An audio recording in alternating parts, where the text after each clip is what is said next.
Well, welcome back to another episode of LorcanaChats. I'm your host, Chris, aka Questing for Lore, and on today's show, I'm joined by Preston and Dylan, the host of a podcast that's relatively new on the scene, The Ink Table. Come listen in as I talk to them about how they got started with Lorcana, their budding podcast, and the future of the game with Reign of Jafar quickly approaching on the horizon. So let's get to it.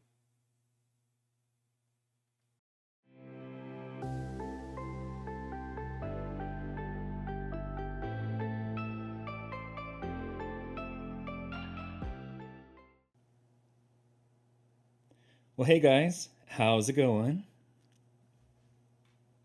What's up, Chris? There we go. I was like, oh my gosh, it's like a super good class. Well, good. Thank you for joining me. I really appreciate it. I appreciate all the efforts y'all put in on the podcast. We'll get into talking a little bit more about that after a little bit. But first, one of the first things I like to do with my guests is kind of get their origin story with Lorcana. Now, y'all have been doing the Ink Table podcast for a little bit. So obviously you've been into Lorcana for a little while. I'm curious, each of y'all, kind of how'd you get started with the game? Where'd you hear about it initially? All that kind of good stuff. Dylan, lead us off. Okay. So before TCGs, I guess first and foremost, we're Disney fans overall. That's what drew us into the game. At least I think that's what drew Preston into the game. But Lorcana as a whole, I got recommended some different articles whenever Ravensburger first announced that they were going to produce this game, and that was probably in like 2022, sometime before Gen Con. Mm-hmm. Then the game released, I believe it was August 18th, 2023. And I was like, I have to get into this game. Typically, I'm the type of person who I'm very awkward. I'm a social bard. I like to say I'm the most bard person you will ever meet. If you need somebody on your Quiz Bowl team, it's me. I am a jack of all trades, master of none, and I have so many different interests. My plate is constantly full, but I knew that Lorcana is something I wanted to do.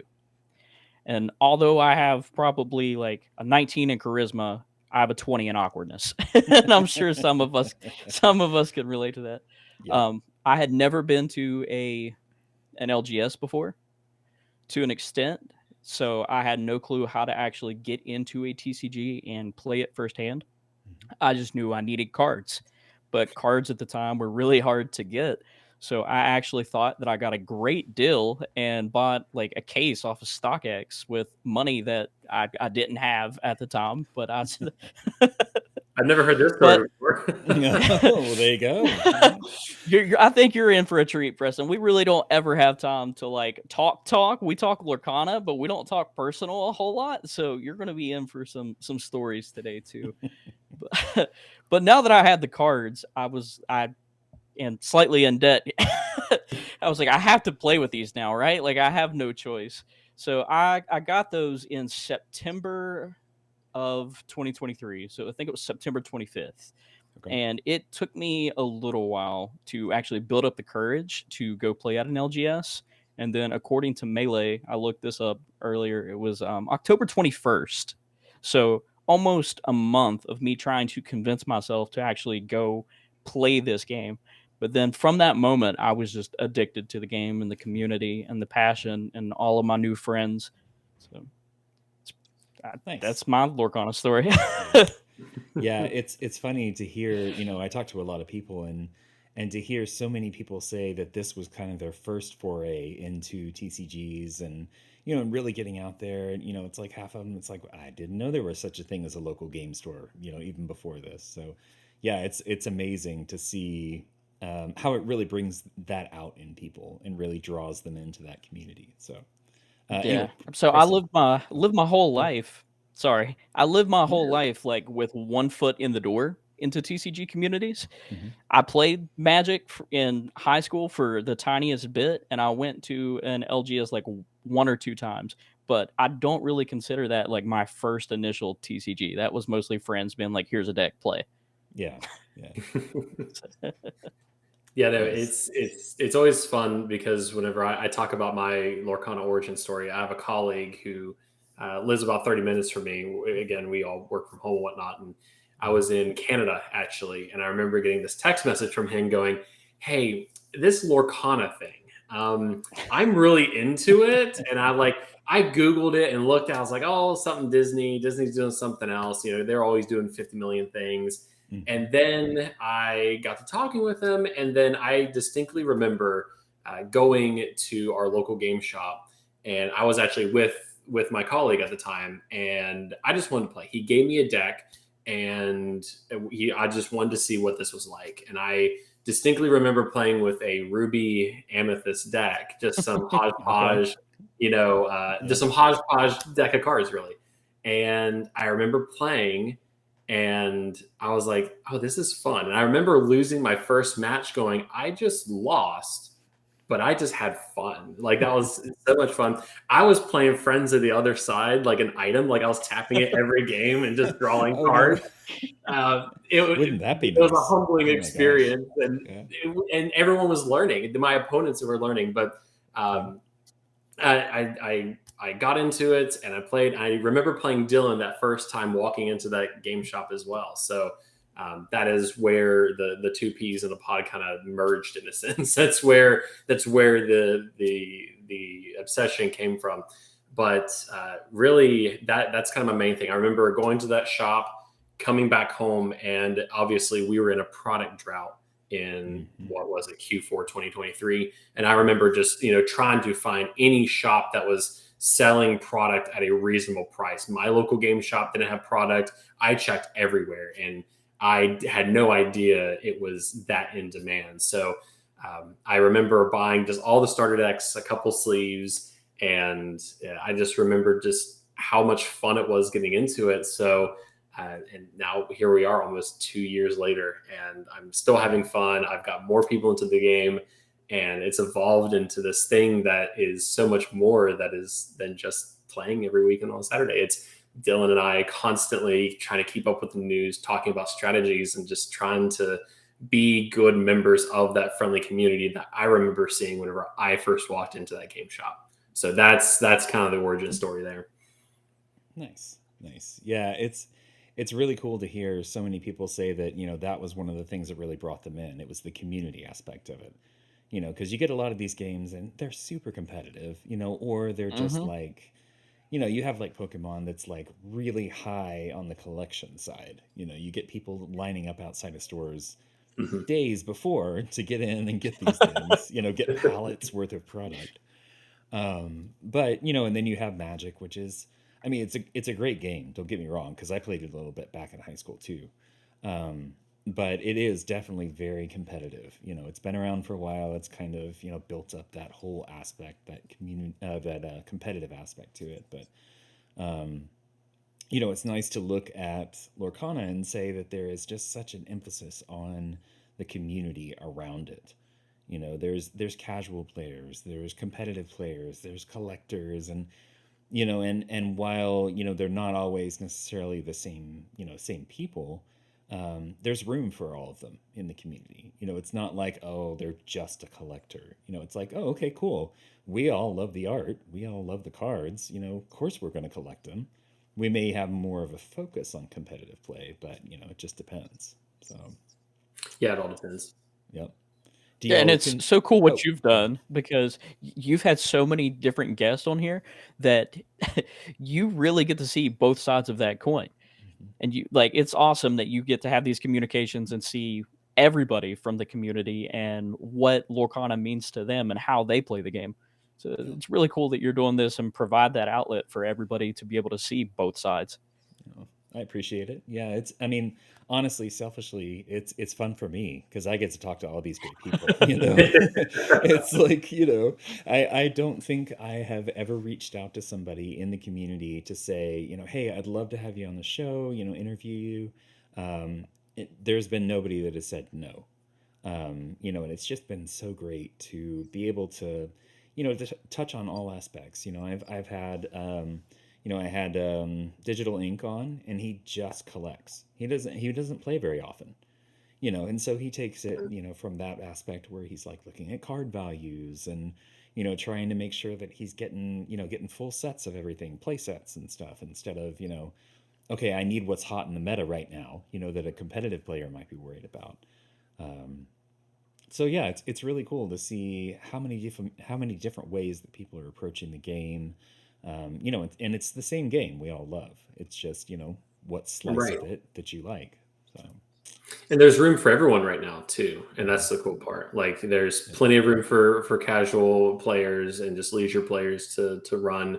The collectors, I have been dabbling into that collection element a little bit. I'm like, oh, there's a whole other page of this game that I had no idea existed. So Yeah. there's room for everyone, and no matter how you enjoy the game, there's something for you in Lorcana. So Yeah.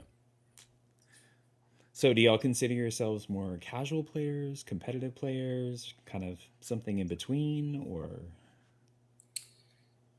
I think I'll kind of kick off. I think for me, it's a little interesting because I thoroughly enjoy anything wacky deck combinations. I enjoy the puppy decks. I enjoy the broom decks.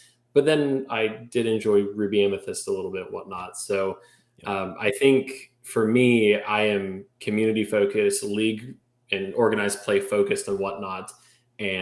But in playing with that, I was constantly kind of asking myself, like, okay, like what if I did that? And Dylan and I have talked about our first set championship experience on our show, and how we kind of left on a high, and then obviously things change and whatnot. So definitely more casual at heart and more leisure. I just want to have fun with shiny cardboard, really. But there is that 1% of me that was like, okay, like set championships is wrapping up. I'm like, I gotta take Blurple on a little adventure to see what happens and whatnot. So I did do DLC Atlanta, which again was a Cool. beta event, but it was a phenomenal time. I talk about it probably way too much just because that's how big of a core memory that was, despite the fact that it was nothing like the events that we had later in the year. Yeah. It was still a lot of fun. So Yeah. I'm hoping to get maybe depending on how what happens, maybe you see Dylan out there. I'm buttering Dylan up a little bit. Be like, if we get more regional events, like let's do it. But no, but by far it's just whatever I'm able to do to have fun and create a fun environment for other folks. That's my focus. But there is that time and place for competitive, and I do stick 1 foot into that little arena. So Nice. Dylan, how about you? I am almost wholeheartedly a casual player. I have extreme anxiety that just throughout life and everything. And as much as fun as that original set championship was, it took a lot on me, like to perform and do. And no matter how we performed, I think me and Preston, we were like 4 and 5. we Yet, played I for mean, the 4 spot, to tell you yeah, anything, just naturally. This is how it That's happens. still pretty good. Yeah. yeah. But even with that, like there's still a lot that it induced whenever it comes to the anxiety part of it. And I think I've only ever been to one other set championship after that. Hmm. Again, it took me a long time to even just put 1 foot forward and jump into this game and leave home and actually go make friends and go to an LGS. So Yeah. Yeah. I mean, it's all a new experience, but I love competitive play. I've always loved competitive play, even before Lorcana. I grew up watching Pokemon tournaments and Yu-Gi-Oh tournaments, and I would absolutely love to maybe one day we get a judge program because I mean, since day one, I mean Preston can vouch for this. If anybody has a question, it's like Dylan, what's this ruling? How does this go? I Nice. love the technical side of the game and how the cards interact with each other. It's awesome to see. The game is so much fun to play, Mhm. but I want the first-hand close-up view of the competitive play, and I want to watch two people go back and forth at it. I don't necessarily want to be the one in the seat. Yep. Um, Yep. and then I just love the cards in general, the deck building. There's so many different ways to play outside of that core standard structure, and just being able to open up the gates and be able to play with every card rather than just what is in the meta. I want to be able to use everything and play with everything. Except for Yep. Fortisphere. Well, Too soon, too soon. Yeah, it's really cool to see the evolution of the game over the different sets. You kind of mentioned the judge program and and keeping up with the rules and helping with answering questions and everything. That in of itself is like a whole nother aspect to the game. It's not just about the gameplay or the cards or anything. It's about making sure that you understand the rules. You're there as a resource for people. About the card interactions. It seems like almost every set they add new kinds of mechanics, and so keeping up with that stuff is a whole different deal. I have the utmost respect for people that can kind of keep up with that and be able to you know at a moment's notice have people ask you like about this complex situation and be able to actually give them an answer. It's like, yeah, no, okay, so here's how this interaction works. Here's the rulings around it and everything. So it's really cool. I initially, whenever I started, started playing, I was going to go kind of the judge route as well, and I was going to try to do some local stuff. But it's a complicated thing. It's hard enough to just play the game, and get it, because I'm Understand it. I'm kind of in the same boat. I'm definitely much more of a casual player. And so, people like Joe Googly Glimmers that, he's like Yep. an encyclopedia when it comes to the rules for Yeah. this game. But Love googly glimmers. I mean, but it's just crazy to think about, because there are some of these interactions that are just like, if you sit down and think about it, you're like, okay, wait. So now I have to do these three steps, and then I have to do this, and then this happens, and then and it's like this whole complicated, convoluted thing. So yeah, so I have the utmost respect for folks that that actually can answer those questions and keep up with that kind of stuff. So We have a lot of folks at our local store that also just build crazy decks, including myself yeah, and my wife. And I remember at one point, it was probably a couple of months ago, Dylan was playing somebody, and I hear, and Cinderella has resist 9, and I look over, it's just Dylan and somebody else playing. I'm like, of course this will be their game happening, like trying to navigate the whatnots. But uh, also, like, I distinctly think back to that first set championship. Dylan and I were playing for that fourth place spot, and I remember, I don't remember the specifics, but there's something technical happening. And just Dylan and I were comfortable with each other at that level. Granted, we were very early on in our friendship, where, we actually played it out to see what would happen if one of us, I forget the technicalities of it, there's something weird going on with our board state. And it was like, okay, like, will this work? Will this not work? And then, so just to kind of show you that, like, there's also, like, despite the fact that we may dabble into competitive, we still have that community first mindset and whatnot. We're making sure folks understand what is going to happen if this plays out and whatnot. So Dylan's been a really great, honestly, if it wasn't for people like Dylan at RLGS, who knows if I would still even be like, playing and whatnot. So See, I think that's such a huge thing that needs to happen at all LGSs. I mean, I'm not just like speaking on behalf of myself, but you talked about how other TCGs, they're kind of super competitive, or they at mhm, least they can be. And Lorcana, I think, being a Disney IP, draws more people in, or has the opportunity or chance to draw more people into a TCG for the first time. So instead of just feeding people to the wolves and whooping up on them the first time they come in, take the time to just slow down gameplay and show people how to play and teach them how to play. You don't have to be a rule stickler, but mhm. just the talking things out of how things work and how cards play or how they can interact with each other. That way players are actually learning and they want to come back and they want to be part of the community rather than just scaring people off. Yep, yep, definitely. Yeah, and it's really cool to hear how, I mean, there obviously there's going to be problems in every community, but it's cool to hear how it seems like there's a lot more acceptance of, the marginalized communities in Lorcana. Just and I think it, to Dylan's point, I think it's because it does bring in such a diverse crowd. I think Disney in general does that. But Yep. to have that group be able to come and or those groups, I guess, be able to come and play, and feel, relatively comfortable to come in and sit down in an LGS and play the game, it's huge. TCGs are so dominated by white male. I mean, that's just the way it is.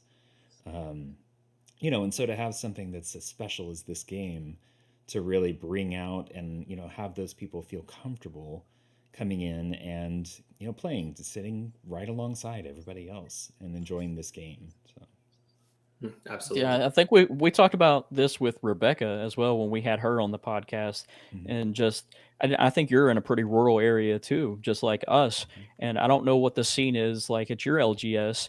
I mean, where she's out West Coast, I mean, they're already more diverse there.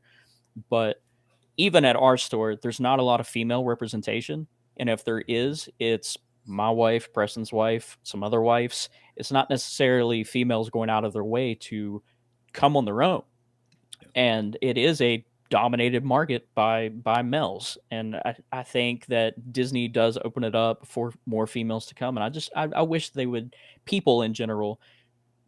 I went through it, I know how it is with that anxiety. mhm. Trust the process, don't be afraid to put one foot forward and just jump right into this game, and this community will embrace you. Yep, yep, definitely. So the last kind of question that I'm always interested in, what kinds of decks, like what kind of archetypes do y'all like as far as, you know, just kind of normal play kind of things? I'm gonna let Dylan whip out his book of ideas real quick. That's that's such a difficult question to answer for me. Mhm, Um, Again, I absolutely love deck building. I think deck building is, even outside of Lorcana, in any game or any format, is just something I enjoy. Um, I really like taking underutilized and undervalued cards and trying to make them work. And same with keywords. I like taking different keywords and tags and building an entire deck around it, whether it's support or bodyguard. I right now I'm in love with the idea of just bodyguard decks, and I've been running them back and forth for quite a few sets. But just finding these cards that you have to ask those questions because you're seeing interactions that you typically don't see. mhm, I guess the only kind of deck I really don't like to play are those sapphire slower decks where you have to ramp. You're not really playing cards a whole lot early game, yep, and they're the slow burners. I like to go fast, not necessarily aggro, but I like the up tempo mid range type of decks. I mhm. really am kind of impatient. I don't know how to take my time with those slower decks. And I'm impressed every time I see somebody play Ruby Sapphire, or yeah, Ruby Sapphire, how they long term play it out, or even Blurple sometimes so late game. I'm like, man, I felt so good all the way through this game, and now that it's late Yeah, game, it's all just it just coming. kind of It's all explodes. Yeah, the yeah, all the yeah, pieces are coming together for you. See, yeah, I yeah. can't do it. I'm there with you, honestly. I've tried playing some of those decks and I'm just too impatient. I'm just like, I need to do something. I feel like I'm just kind of wasting time here. Uh, Preston, how Yeah, about no, you? for me, I was very big into like mid range. I think one of the first decks I ever made was like a an Amethyst Steel before Amethyst Steel was popular type thing with Mhm.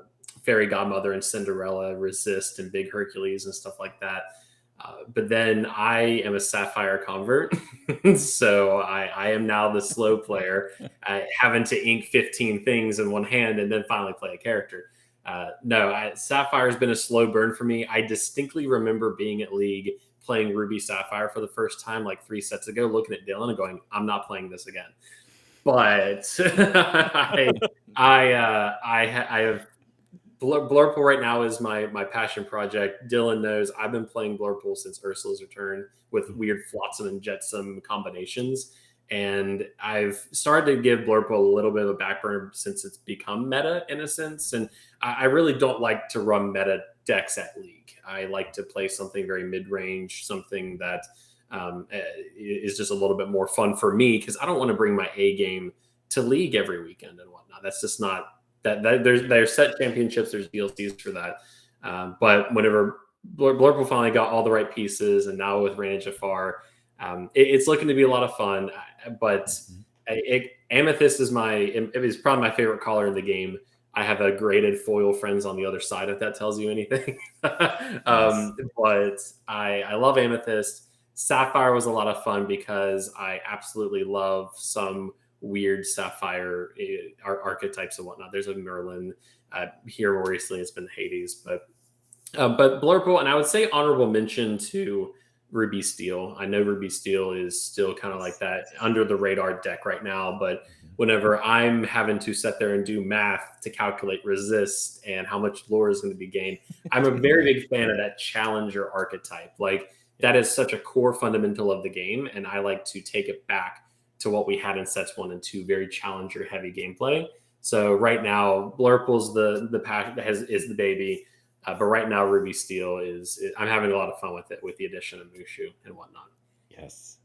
I'm right there with you. Honestly, I tried that for the last set champs. Wasn't quite strong enough. Not as Mhm. much as I thought it would be, but yeah, I'm really looking forward to some of the new cards in Reign of Jafar to kind of Absolutely. revamp it a little bit. So yeah, got some more Mushu, so that's always good.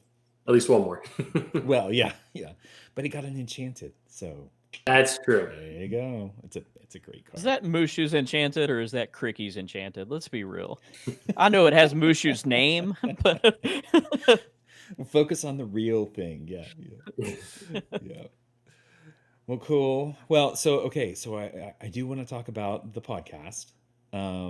So I mean, obviously, you guys have been doing it for what, 5 or 6 months now? Is that about right? I think yeah, episode Yeah. 10 just close came to out. 6. Yeah. Yep. So I'm curious, what kind of got you started on it? Why come together and say, let's sit down and make Lorcana content every once in a while? Yeah. And it's such a long story because We've got time. Yeah. we give all of our kudos to our phenomenal producer John Meadows, who is also brand new to Lorcana and brand new to TCGs, and he just showed up to the store like the three of us individuals showed up, Mhm. and John started overhearing mine and Dylan's conversations about the lore, the art, the gameplay, and John brings over a decade of podcasting experience and whatnot. And he's Okay. been doing this for a very long time. And he's like, y'all should just sit down and just record something. I don't even have to participate. He's like, I just want to listen to you all talk and record this. And I was on board. I think eventually somehow I think we were kind of like doing like how dogs meet. We were kind of like scoping each other out, trying to see like how we felt about the idea. And Yeah. then eventually we got together one evening and got into the Discord server, and we just started recording. We put it up there, and it initially started on my channel, but then we quickly realized like we need our own dedicated channel, our own branding, and everything. So Hmm. we almost did like a pilot, and then immediately everyone was in agreement. So like, no, like this is truly something special. So those conversations that we record were already happening. It's just they're just happening at League, and we know that there is a community out there who would benefit from just those friendly conversations. You know, we start every episode and end every episode by saying we are at a metaphorical ink table. Pull up a seat and let's talk. Yeah. So as cheesy that sounds, but it's just like it's true because this game goes so much deeper than probably what dominates about I would say 60 to 75% of the content right now online, and that's all competitive meta play. Yeah. And there's so much more to it. And we acknowledge it. We have to talk about it because it does impact things like card bans. But there's just so much more to this game that was not being discussed. And I'm learning more about Lorcana's lore from Dylan than anyone else right now. Like I had no idea what a story star was. And I'm like, what is that? Yeah. So Yeah. it we started again, we give all kudos to John and whatnot. We'll talk about them later. But Dylan, anything I'm missing in that origin story, that elevator pitch? Like, No, I mean that's pretty much it. I mean, this is just the whole entire truth of it. I mean, the question being asked is, what made you two decide to do it? We didn't. We never decided to do this. This was all like this was all John. It's the Ink Table podcast. It truly is a metaphorical ink table. In the beginning, An ink table was one of the 3 necessary things that a Illumineer needed to actually cast a glimmer. Yep. So, I mean, we already had the name there, and it's all about table talk. I mean, we had conversations for half an hour to an hour after league would end sometimes, just hanging out and talking Lorcana. And again, John having so much experience in the podcast scene, he was like, "Man, you guys, I really enjoyed just listening to you guys, and I wish I could listen to you more." He travels for work, so he's all about the audio side of it, and he just really he's the one that put us together. And that whole dog thing of like scoping each other out, I think some of us were on the fence, some of us were for it, and then it was we weren't given a choice. I feel like I was tricked into it. Nice. I just have a logo thrown in my face one day, and it's like, "Hey, what do you think about this?" And the moment I saw the logo, I was like, "Oh, okay, I guess this is a thing. Like, you're already making it a thing. You have a Yep. logo. You have everything we need. Everything about this entire podcast. There is absolutely no way that we could have done on our own, or at least as quickly as what we did. And it all goes back to him, his years of experience in streaming, in doing podcasts, in the video side of it. I mean, that's the reason our podcast, I feel, looks really good. And the only reason it looks so good is because he's on the back end the entire time we're recording. I mean, you know how it is with using OBS and your overlays and everything. He takes care of all of that, and love him to death. He, Grandpa over there, he takes care of us. So I'm curious, is it where like he just kind of brings the knowledge of how to put things together, or did he have like a bunch of equipment, or how did it kind of evolve? Is it just everybody doing their own thing, or what is it? Yeah, a lot of that is a lot of the infrastructure for that already existed, from John and whatnot. I know we talk about this figure that's not in the room and stuff like that, but Floating like, off on the side. yeah, floating off to the side. But he's already had started a podcast called the Gamers Lounge Network. What was it? 2014 was it, Dylan? I believe, or something like that. Yeah, so Gamers Lounge was in 2014, but he had 2 other podcasts that he was part of before that. So he's been doing podcasts since 2012. Wow, that's a long time. And then I guess, especially in the tech online world, that's yeah, like decades. it's a long time. I guess It's a long time, and he kind of heard these conversations happening, and then just the true OG, if you will. And I don't know if we would be doing it if it were him, if it weren't for him, to be honest. Like, truly, we wouldn't. We truly, really wouldn't. I mean, it was all him. I mean, he has a complete understanding of the whole podcast scene. Of our site wouldn't exist if it wasn't for him. He gave us a platform for his site. He put us through Acast, which he already had. So I mean, it blasted us out. Not only do we have the video version on YouTube, but we're everywhere. We can be seen on audiobooks or Audible, I guess. You can see us there. I mean, iHeartRadio, things that people really don't use, or I didn't think would use that. Some of those random platforms, yeah. It's all across the world. Another Illumineer coming to their game shop had the resources and had this idea, and then here we are. So, and honestly, I don't regret sitting down and recording that first episode, because in the 6 months that we've been doing this, it's the most fun side project I've probably ever done in a very long time. So nice. it's been very rewarding, and it's been a lot of fun to do it with 2 people who I consider really good friends, and their family friends too. So nice. And you've done pre-recorded. I think you did a live the other day. Was that on the channel? We haven't done a while back. Not the I've dabbled with it, but we haven't done a live yet. But who knows? I thought it was. Yeah. Who knows? It might be a premiere, maybe, on YouTube. Yeah, it might have been. Yeah. If it looks live, that means that we're just doing our job and we're doing it right, because none of it has been live. Nice. Yeah, cool. So y'all do what, once, twice a month? How often do y'all release? So we all live at least an hour apart. and Preston and John both travel for work. So it's a little harder for us to get together. Yeah, we get together on Saturday for league, or at least we try to. That's not always the case. I mean, sometimes Preston's halfway across the world, and we're always playing that game of Where's Waldo this week. I thought we were going to have So- to do a live from Romania episode at one point. So Hey, that could be fun. So Yeah.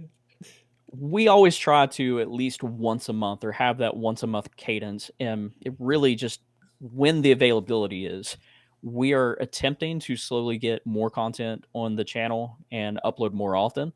I think that we're getting pretty good at that. We've been pushing out a little bit more recently, but the podcast itself, unless we have a special guest that we're working with around their time frame, or we are breaking news of something absolutely crazy that we have to talk about like right now, then we always try to do it at least once a month. Okay. All right. Yeah, that's one of the things that, like, as a content creator, it's hard to figure out that right balance. I know so many people that have, like, they're gung ho and they're like, I'm going to do this once a week and it's going to be amazing. And they don't realize how much extra work there is involved in actually putting this stuff together. it's very involved, and Yeah. it's good to have a good goal of content publication, but we're three working members of society with families and other things we have to take care of. So a prime example is we try to get a content schedule out, and there's just some things just fall by the wayside, but we don't fault each other for that, because we all realize that there's so much more things happening in life. Life happens.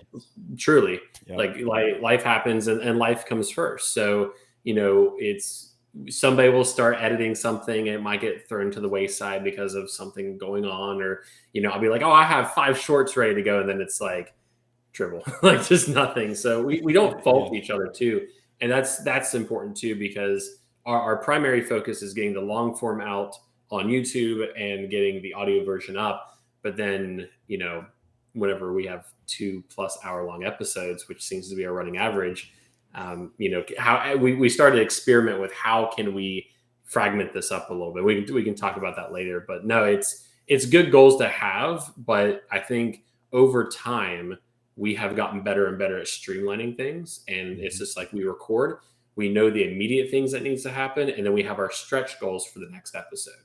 So what filler content can we put out? So we continue to get better and better. And even just last week, we were talking about our Instagram presence. And it's one of those things where no one really thought about it until somebody thought about it. And now we're like, okay, like, let's see if we can maybe improve this a little bit. So just moving the needle a little bits by bit is really the goal. Yeah, definitely. It's definitely, and it's always a learning process too, right? Even if you've had the experience in the past, of making multiple podcasts and making videos and all that, it's always going to be something new and something you can grow and improve, to be able to to make your quality better, to make your content better, learn how to organize your schedule, and try to figure out, because I'm the same way. I've got 2 kids, and so it's it's that balance. You kind of have to find that right balance for you and for your family, and in this case, for everybody involved. It's not just one person, it's multiple people, and so you have to figure out that right balance. So I'm curious if y'all had one thing that you would recommend to either, like, brand new content creators or somebody who's looking to kind of improve their game, or something like that. What would that be?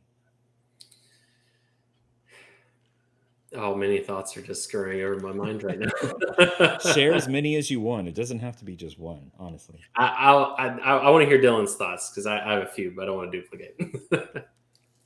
For those new to it and new to content creation or want to get in, again, it goes back to the TCG part of it and going to an LGS. Just jump in.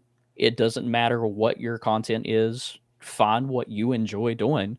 You don't have to copy what other people are doing or anything like that. I mean, just find what you enjoy and what you like and put it out there. There is an audience for it. Someone will like it. Someone will watch it. And we only do it once a month. Again, we're not doing it weekly or anything like that.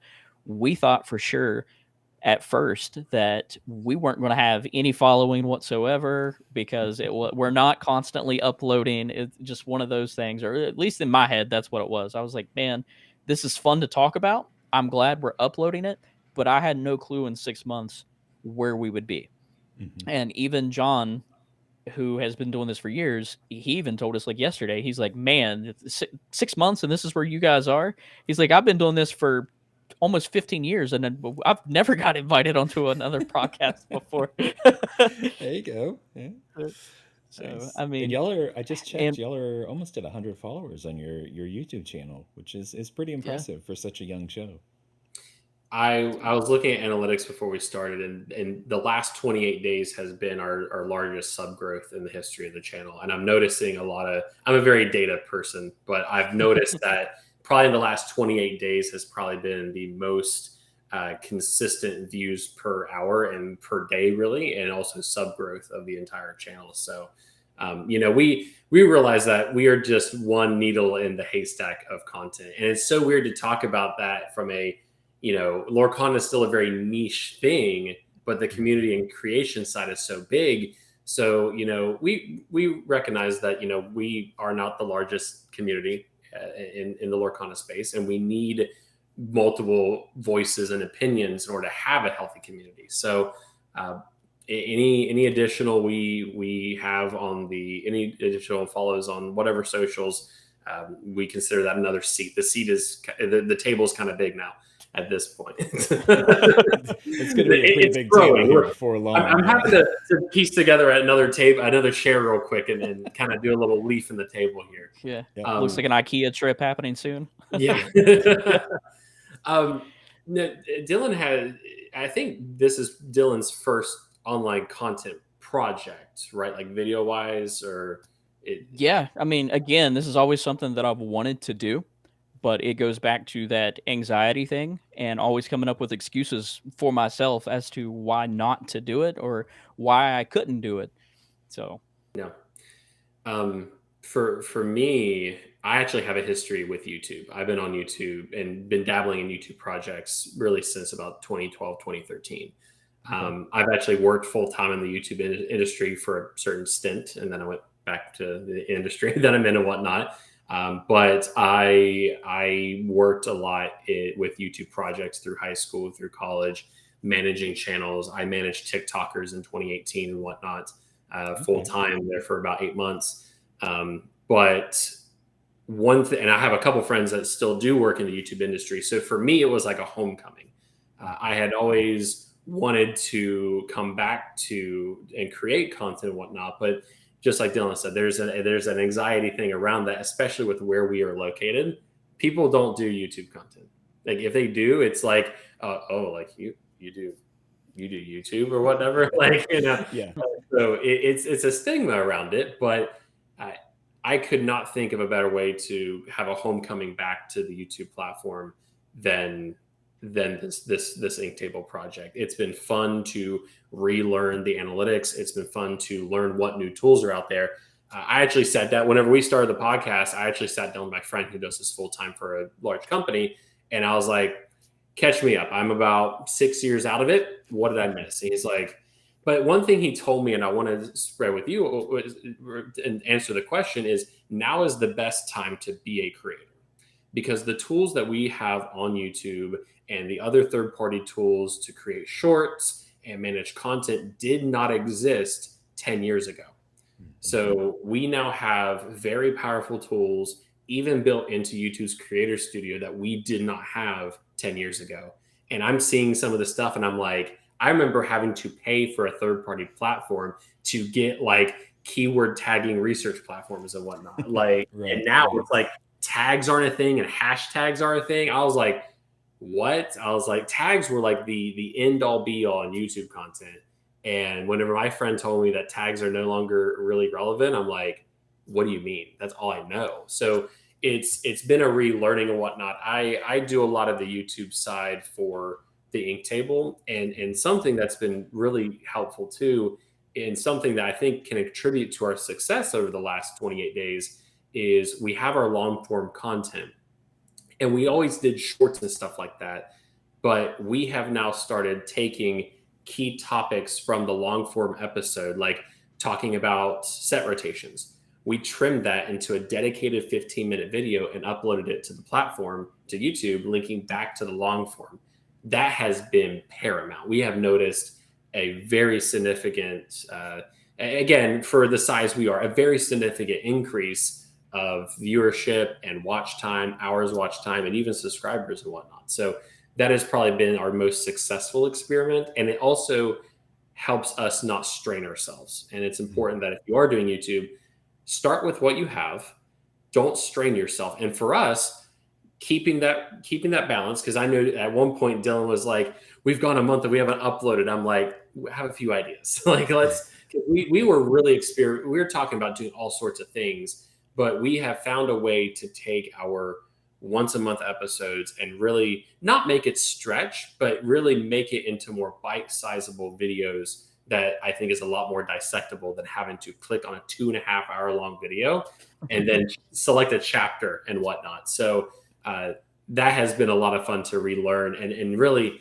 just get into it, use the tools at your disposal, and just start creating. Because I can promise you, I'm out there looking at very small videos on Lorcana, just leaving comments, just trying to do anything to make them feel welcome into the creation. It's a big feat and it's very intimidating for a lot of folks. So yeah, just get in there and use whatever is at your disposal. And a big thing for content creators that already exist, don't become complacent with your work. There are those tools that Preston's talking about. There is always some way that you can improve your content in some way, shape, or form. I mean, us over the 6 months from episode 1 to episode 10, which we just uploaded, you can see the difference between all of it. And you should never be completely 100% satisfied with what you're doing, because will always be a way that you can improve upon it somehow. Yeah, definitely. Yeah. And there's a nice thing to have a kind of a community around you too, right? You have stuff like this where you have conversations with other creators, and you learn about what their little tricks are. You learn about their background and their knowledge. And so if you have a question about analytics or how to work with short form content versus long form content, I have resources now, right? I have 2 new resources to to hit up if I have any questions, right? No, it's just really cool to have, kind of that community around, to be able to say, okay, I see what they're doing. Like you said, there's a lot of the competitive content, but there's also a lot of more casual content. And to be able to look at all aspects of it and say, okay, this is performing well, maybe we should try something like that. And to have a platform that allows that kind of flexibility. You're not just locked into one thing. And I mean, even just the audio only podcast, there's all sorts of different stuff that you can do inside of that space, to kind of change things up. But especially with YouTube, where you can do shorts, you can do smaller videos, you can do longer videos, you can do chapters, there's just all sorts of stuff to explore. And it's kind of crazy when you think about all the options. I love leaving Easter eggs in chapters. Like, John forgot to unmute his mic, and I was like, John forgot to mute here, but he's having fun in Arcasia's Island. Like, it's fun. Nice. Well, cool. Yeah, that's awesome. It's great to see newer creators coming into the scene all the time. That's kind of one of the things that I really like is, about doing this show, is to be able to find these people that are out there that are just, getting started, or, maybe have been out there for forever and not everybody knows about them. There's tons of content creators now for Lorcana. When it kind of first started out, there was this group of, I want to say like 5 or 6, that they were starting to make content even before the game came out, which is kind of crazy to me. I mean, it's complete speculation. It's like, oh, we got, we see this little logo. We don't know what it means, but it's the new little logo. As it turns out, it was lore, but but they focus on, those kind of things. And it's crazy to me that, that people have started it from then and have gone for these 2 years and, are still making content. You have people like the Illumineers that are, they've been on official broadcasts, that kind of thing. It just kind of blows my mind that, that there's creators that have kind of gotten to that level already. And In you know, 2 years. and the do what? In 2 years. Yeah, I Right. know, in 2 years. Well, and the nice thing is that it's not like it's not one of those things where, you're limited by, okay, you have to be approved by Ravensburger to be able to create content. You can just sit down with your cell phone and start recording and then post it to YouTube. And you could get tons and tons of views. You get some of these videos where it's just like you can tell it's just like some dude sitting talking to his phone in his room, and it'll get, thousands of views because that's the kind of content that people are looking for. That's that section of the community, they really, that resonates with them. And there's so many different sections of the community and so many different kinds of content. It's really cool to see, all these different creators getting out there, making this stuff and really growing their own community inside of it. So, Yeah. yeah. But yeah, I appreciate all the work that y'all do for the podcast. I've been slowly catching up on episodes. There's, I think on my podcast list, there's about 10 or 12 that I try to keep up with, but there's It's a lot of there's so content. many of them. Yeah. And it's, and like I said, it's great that it's all, diverse stuff. You have some people that are highly competitive, highly into the meta, really talking about that kind of stuff. And then you have some people that are just, chilling out and talking. So it's nice to have the variety because, sometimes you want to listen to the latest meta report, and sometimes you want to listen to a silly podcast about snacks and Disney, like Smorkana. I try to shout them out as much as I can because I really love that show. So I love it. Yeah, they're Brett and awesome. Katie do such a great job. So. Well, cool. Okay, so switching gears a little bit. So we have Reign of Jafar coming soon. The LGS release is what, next week? Yes, next week. But Crazy we fact. have all the cards. I know. Oh my gosh. And the reveal season. It was what, a week and a half. I mean, it was It August, was super February. short. yeah, it's insane. I try to keep track of that stuff, and even like actually following the creator schedule, because they post it on the main Discord. Even trying to follow along with that, and any other media sources, and yeah, it's just it. After a while, it gets to be a lot, but yeah, we have them all. So I'm curious, is there anything y'all are looking forward to in this next set? Any kind of decks or any specific cards or anything? I know one thing Dylan's looking forward to. What might that be? the little story we have, the continuation. Okay. The lore. I mean, it's Hmm. called Lorcana for a reason. Like if you've listened to a couple episodes of the podcast, I'm sure you've heard me rant about the lore a couple of times. We don't necessarily have lorecast in the same form that we used to have the lorecast. They are back, they do exist, but we really haven't dove deep into the lore yet. And I think that they kind of supplemented that last set in Arcasia's Island with the lore cards, Hmm. and we see that they will once again return. And they haven't leaked yet, as far as I'm aware, or at least I haven't seen them all yet. So I honestly, if they pop up, I'm not going to be clicking on them this time. I want it all to be a surprise. I want to collect all of them, and all we know so far from what has been revealed. And I still remember Preston's face as we were reading it on the last podcast, as as Arcasia disappeared. I mean, we saw that card where Martin walks into another room and then comes back, and Arcasia is gone. So, as somebody who's been devoted to the story, I mean, we've been following this group of Illumineers. We just sailed across the Azerite Sea to find Arcasia. We're finally learning from her, and now she's just gone. Poof. Like, she's done. We had enough. Yeah. Yeah. I Well, nearly she crashed she down the last trained them all, episode. right? They completed Yeah. their training to try to steal the crown, or not steal the crown, but get the crown back. Yeah. Oh no, we're still in it. I mean, this is Palace Heist, right? That's true. That's true. Yeah. Yeah. Yeah. Which It's gonna I be think that's something interesting. else we're looking forward to. Yeah, yeah, definitely. I heard them kind of describe it a little bit on the Lorecast the other day, and it's, it sounds like it's not quite like, Ursula, where you're fighting Jafar necessarily. It's kind of a different Mhm. style of gameplay that, honestly, I'm glad that they did that. That they kind of changed it up a little bit, so it's not just always like, oh, you're just trying to defeat the big bad.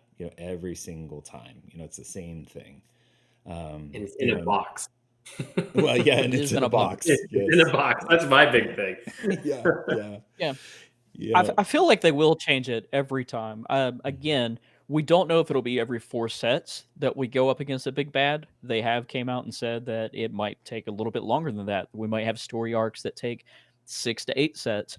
But every time we get one of these Illuminator quests, whether it's fighting Ursula or Palace Heist, I think them as a puzzle and board game company originally, they Mhm. understand that they have to make them different in some way, shape, or form. If not, people are going to look at the product and be like, it's the same thing. Why are we purchasing it? Yeah. Yeah. Yeah, it's I'm glad they have that background with they've got Villainous that they've got so many different sets of it. Now it's basically the same gameplay, but to have that background and understand the interactions with board, and now that it's actually like a real board instead of just a paper fold out, like it was with Ursula. Um, it's good for them to have that perspective, and kind of listen to the community on it too. That is one of the things with the Ursula stuff. Everybody was like, well, what do I put it in now? Now that I've opened the packaging, it's like, oh, well, now I've got to figure out how to protect it. And people were coming up with custom stuff. I saw somebody that like modified a trove, and and had it fit all the different pieces, and 3D um, printed boxes, yeah, all yeah, sorts the of 3D printed ones, yeah. or Dylan's Um, Ziploc bag. Yeah, it's just a Ziploc bag. hey, it works. I mean, it keeps it all together, right? That's the real important part. Yeah. Right. But Yeah. how about like at Palace Heist is my thing with just the continuation of that. It's a fun thing to do with friends and whatnot. Hmm. But those Enchanteds this set though, like Oh my gosh. I if you could see our Discord chat with the three of us, it is just yep, like that's the chase and that's the chase. It's like oh, just kidding, that's the chase. Every single Uh, one. Yeah. Yeah. every card is the chase. Yeah. Um, the Enchanteds, I think I'm excited for them. Dylan, are you feeling? How's it? I know we haven't talked about Enchanteds recently, but your I vibe. think I explained it. I explained it to somebody the other day as Arcasia's Island was kind of a turning point because I kind of bashed the Enchanteds that were in Azurite Sea. They were kind of wishy washy, like they were very alien. Yet they had like the maps. I wish they leaned more into the map side of it. Yep. But then Arcasia's Island came out, and those were artistic masterpieces, and they referenced that classical Disney art style, and it was awesome. These Enchanteds individually they tell so Oh, much look story. at that. There you Show go. me more. Which one you got? Show me more. Yep.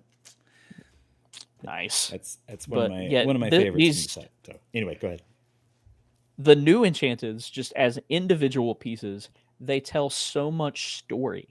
There's so much Hmm. love and passion and detail put into the art of these cards. It's just amazing. And I think the way that they've explained it in the lore cast are the Enchanteds are kind of like they've embraced the illusions or the illusions that is now on Arcasia's Island. So kind of back to like the giant Tinkerbell and stuff like that. The reason we loved those cards before is because it was such a juxtaposition compared to how we normally view these characters. So now it's like all of their dreams and their delights are coming true in these Enchanted cards, and they're just Hmm. absolutely beautiful. Yeah, they really are. And I like the choices of the characters. Not all of them are playable, obviously, but the choices that they made for the characters to put on them, and just the general style of them. I forget who the art director is for this one, but yeah, they definitely knocked it out of the park on it. So yeah, it's well, and I have where is he? I don't know if this is going to reflect too much, but the D23 Iago, Iago. Yep. the you can't really see the foiling, or the foiling on it very much, but it's got this kind of cool, like almost like a sand kind of flowing thing going on. And it looks like, at least looking at the app, the Lorcana app, it kind of looks like that's similar to how the Enchanteds are for this set. They've kind of got that unique kind of foiling to them that kind of reminds you of sand and Jafar, and all that kind of stuff. So It's I believe the promos will have that same sand art design as well. Yep, I think so. Yep. Yeah, there's some really cool promos this time around. I think they've done a really good job of trying to diversify things, and now we have the iconic cards that I don't know how many are actually going to show up out there. I'd be surprised if anybody pulls one anytime soon, but they're beautiful cards. They've done a really great job of not like straying too far from the card and the look and feel of a Lorcana card, but also making it unique and something just like really beautiful to look at. Oh, yeah. Really scratches that itch for the collector side of it, I think, Yep. too. Yep. Yeah, I can't imagine what the cost is going to be on those iconic cards. That's going to be it's going to be ridiculous. I know, right? Yeah. Sell off the whole set of enchanteds just to pick up one of those. To get one. Yeah, I know, right? Yeah. Yeah, it's cool to see. It's cool to see them, and I know these sets are produced and created so far in advance. Um, that I know there's been a lot of talk in the community about we need different kinds. Because opening a pack looking for an enchanted, okay, that's fun, it's cool and all, but we want more diversity. And I think they were able to look at other games and say, this kind of stuff is popular. This is what the people want, whether it's from the collector aspect or, just people having fun opening packs, to be able to open these things, to have that diversity of cards, is really cool. It's like, it's more variety than you could potentially get. Before it was just, the regular cards and then a foil, and you knew what to expect.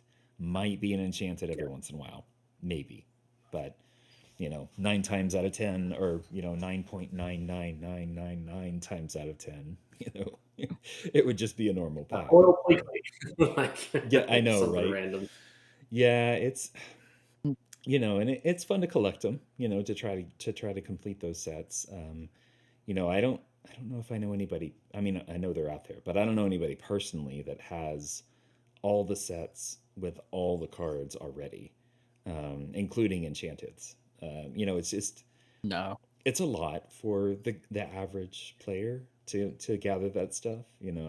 I've managed the first couple of sets of one regular and one foil, but that's about as close as it gets. It's a good goal. Yeah, it's nice. But now I look forward to having all sorts of other shiny pieces of cardboard to spend money on. So, and if there's one thing that Disney fans know how to do, it's spend money. So. Oh yeah. As somebody who just got back from Anaheim, oh yeah. Oh, okay, nice. Yeah, no, the bubble. Money doesn't exist. Poof, it's fairy dust. Like Disney Lorcana, Worldland, yeah, doesn't exist. Yeah. Budget? What budget? Right. Well, yeah, but I think those iconic cards. Sorry. No. Yeah, those iconic cards that you're talking about and that diversification came at the perfect time too, because with set rotation coming out, just like the community as a whole, there's been so many people to turn around and decide again because of budget that hey, we're going to cut back on the amount of cards that we're going to buy because there's reprints now, or there is set rotation because there are a lot of people that do have certain cards or in bulk or in plenty. Like we saw that Captain Hook and the Dalmatian, this set is going to be reprinted. Yes, there's an alternative art, but not every reprint will have an alternative art. So with the introduction of both the iconic and what is the other one? Epic, yeah. Then I think that as a company standpoint, it's a good way to ensure that people still buy product. Mm-hmm. Yep. Yeah, and and I know that people have been ever since the online client that shall not be named went away. I know people have been really, really trying for a digital client, and and I think they'll get there, honestly. But I think there's something to be said for the efforts of Ravensburger and Disney to really spend the time and try to, try to build the physical side of the game. To really build it up and build the community around it, and having all these LGSs put on these events and the larger events, the DLCs and worlds and, nationals and everything, to lay that kind of good foundation. So it's not just, hey, let's all go play online and we'll all be sitting at our desk somewhere or, on our couch and playing. You actually have that community built up. And 2 years in, I mean, it's only growing, which is really cool to see. Oh yeah. There's what is it, the 2 year cliff, or I forget what somebody called it the other day, of a lot of TCGs, they hit that 2 years, and if they're not really killing it, then it's just gonna die, and there's lots of them that's happened with. Oh yeah, and something that we've talked about at least twice on the show is technically Lorcana has the initial contract for Lorcana lapsed in set 4 or 5. So technically, if we think about it, this game shouldn't exist right now, and they got renewed for another X amount of sets. That's why we have John on the show to fact check this in the background. So if we think about it, the initial run of Lorcana could have been over, and we wouldn't be here right now talking about this game and Reign of Jafar and whatnot. So the fact that it survived its initial contract, got renewed for another X amount of sets, I think it's not going anywhere. Or like, I know nothing about TCGs. This is my first TCG, but I can look at community and community size and growth and how things are going and go, you can very much tell that with Fabled, once we get the crown back from Jafar, they're pivoting for that long game. And I think we see that with set rotations. We see that with reprints. We see that with epic and iconic rarities. So we're entering the long game. We're entering that, that 90% of the game's lifespan. So it's still a baby, but we're entering the long haul. Yep. The next chapter. Literally. Chapter. Yep. There you go. Well, cool. Well, hey guys, I have had a blast talking with y'all. I really appreciate you spending some time with me today. I do want to end with the same group of questions that I ask everybody, for each of you to answer individually.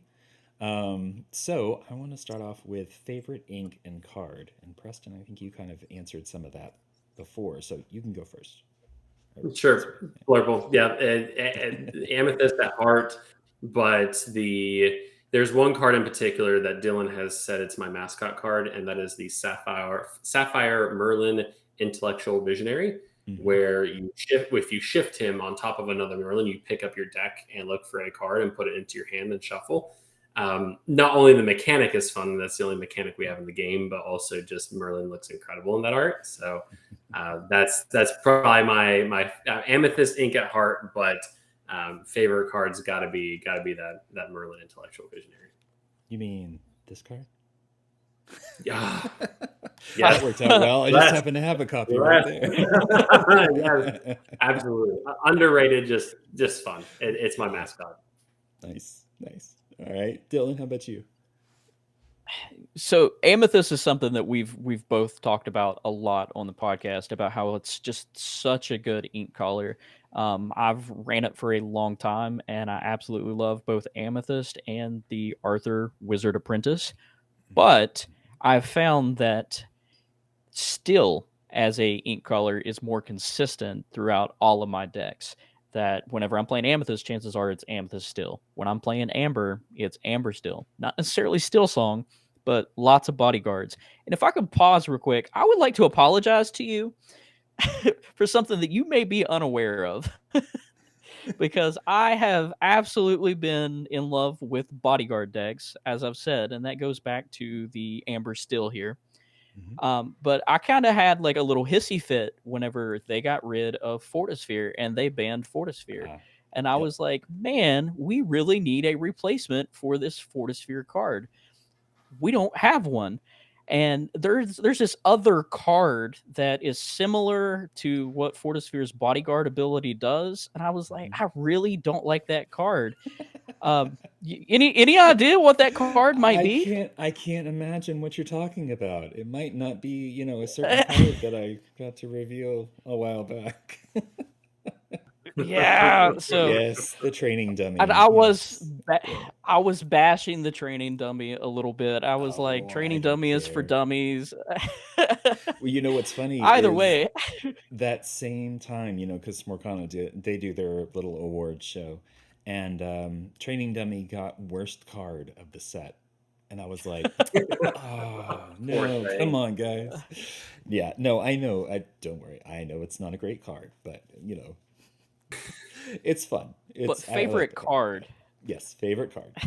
But favorite card, I would have to say at the moment is just one of those underutilized cards that I've ran in quite a few different decks, and that is Beast's Selfless Protector. Mm-hmm. So he's not a bodyguard, yet he is, because whenever one of your characters is dealt damage, he just sits there and absorbs all the damage for him. Yep. Yep. That's a nice one. Yeah, there were a bunch of decks. It seems like there for a while that were running it. Yeah, I forget what set is that one from? I kind of forget. Floodborn, I do believe. I Floodborne. know I've Okay. been running it since Floodborn. Yeah, yeah, yeah, yeah. Yeah, I remember because that was about the time that I first got into it, and I remember seeing a lot of him around that time. But yeah, not really since then. But yeah, it is super handy when you need it. So cool. Okay, next question. Favorite Disney movie and why? Want to kick us off, Preston? I had it narrowed down. I was hoping Dylan would be like, "Oh yeah, this."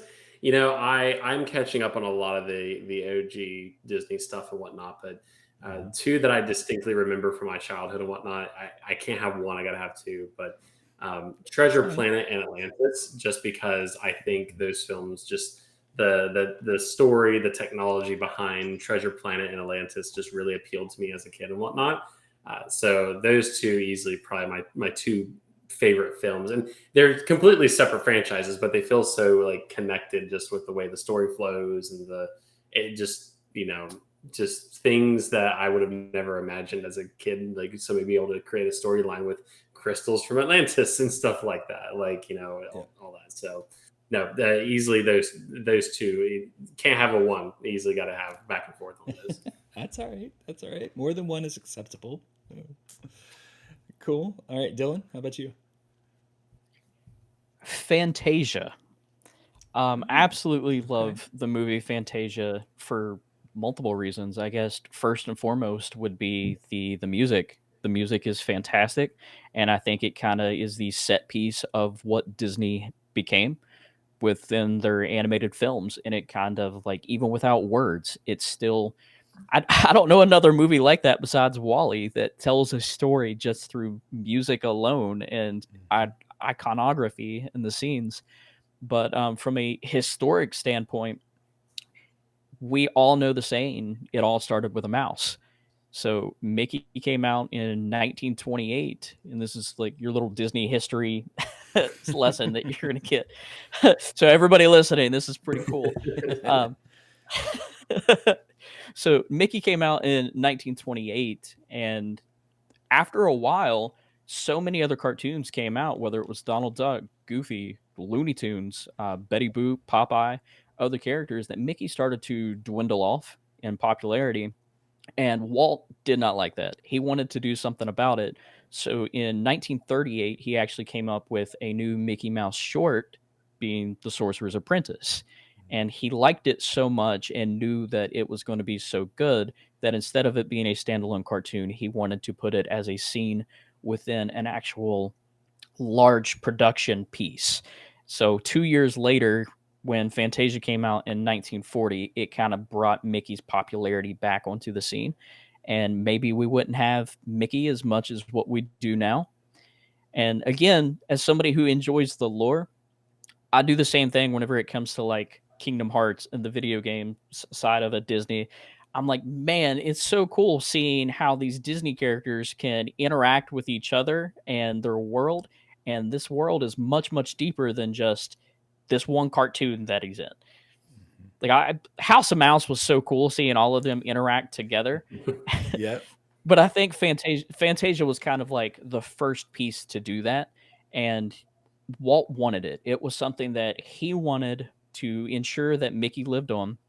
And we all know that Snow White and Seven Dwarfs was the first movie, but those two after that, being Pinocchio and Fantasia, if it wasn't for those, then Disney as a company could have just been like the Plain White Tees and Hey There Delilah. It could have just been another one hit wonder. One hit wonder. Yeah. So it really set the piece, or set the scene or the tone for all Disney movies to come later on in the future. Mm-hmm. Yeah. And we got Chernabog. So, you know. Love Chernabog. And which Yen is always Sid, a who winner. is just that's just Disney. Yeah. Yeah, it's funny that there's a lot of the people that I asked that question, and they're like, it's funny, they've watched newer Disney movies, and they may have watched, some of the old ones like once when they were a little kid, but there's so many people that I talk to that they're like, because of this game, I'm going back and rewatching and catching up on all these, Yep. maybe even ones that I've never seen before, because they show a card and it's like, what is that from? Aristocats? What? I've never seen that movie. I'm gonna go watch that movie now, and catch up I do on the this same stuff. thing. Yep. So it's really cool how kind of. I'm sure it's not intentional on their part. It's just that's how it is. They make a card and people are like, oh yeah, I haven't seen that before. So cool. Okay, so I like to give people an opportunity to shout out their LGS or LGSs that they prefer to frequent. So if y'all want to kind of share that, and maybe where they can find more information about them. Go for it, Dylan. Yeah, so we actually go, or the main shop we attend is the Boardroom. It is in South Charleston, West Virginia. It's a nice little shop, and they actually have 2 stores, both the Boardroom, 2 different locations.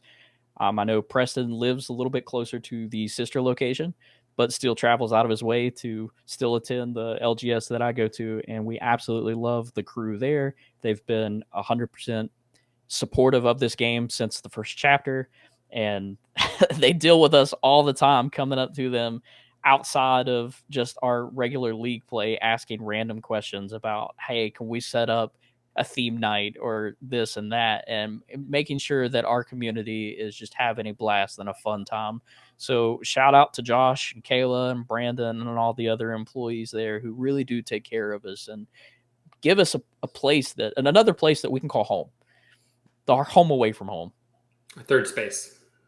Third space. Yeah. A lot of hours. A lot of hours spent at that store. But no, they've been very supportive, and so much so that they're like, oh, like it. Yeah, they've gotten to know us. We've gotten to know them, and it's like they know how to best support their communities, and really for all games too. At one point, I think Pokemon had their pre-release last weekend, so it was crammed in that store, but they do a good job making sure that things are moving with each of the events and whatnot. So looking forward to spending a lot of time with them next weekend with Sealed and whatnot with Reign of Jafar. So. Yep, release events. Yeah, and then Daggerheart releases tomorrow. Not sure if either of you are familiar with it, but it is like Critical Role's own version of Dungeons and Dragons that they're putting together. And there are only 3 stores in our entire state that are going to have launch events for them. 2 of the 3 are actually the Boardroom. So again, nice. Cool on their part that they're making things work. Yeah. And they're really not the biggest store, so enjoy that. I'm good for them. Well, I'll have to make sure. I get the information for the store from you, so we can make sure and include it in the show notes for this. So get some good links out there and let them, get some free publicity. So, all right, cool. And last question: where can people find y'all and your podcast? Yeah, I think the main page, just the Ink Table Podcast, wherever you listen to your podcasts on YouTube. Instagram, the Ink Table, and whatnot. We do have a link tree out there. We'll provide it for the description for the show notes. But just the Ink Table Podcast, wherever you get your podcasts, and on YouTube as well. So got the long form up there, got the clips, got the shorts. Come join us. And there's a saying that we've always said, and Rebecca even said as well, is that rising tides lift all boats. And we're grateful for the opportunity to come talk about Lorcana on a Tuesday afternoon, or Tuesday evening rather, and just have a blast and continue on. So the Ink Table, and we're again, thanks for having us on. It's been great. Yeah, thanks for being on. I Yeah, really man. appreciate y'all taking the time. It's great to talk to y'all, and you know, it's always like I said, selfishly, it's fun to talk to other creators and you know, get to sit down and share, you know, share our passion for this game, you know, because we all love it. You know, I mean, obviously, we wouldn't be creating content about it if we didn't love it. So, Absolutely. yeah. All right. Well, thanks, guys. I really appreciate it, and we'll see you around the community. See ya. Yeah.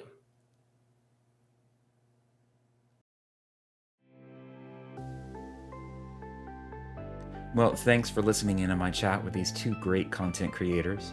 You can find all the information on where to find them in the description of this episode.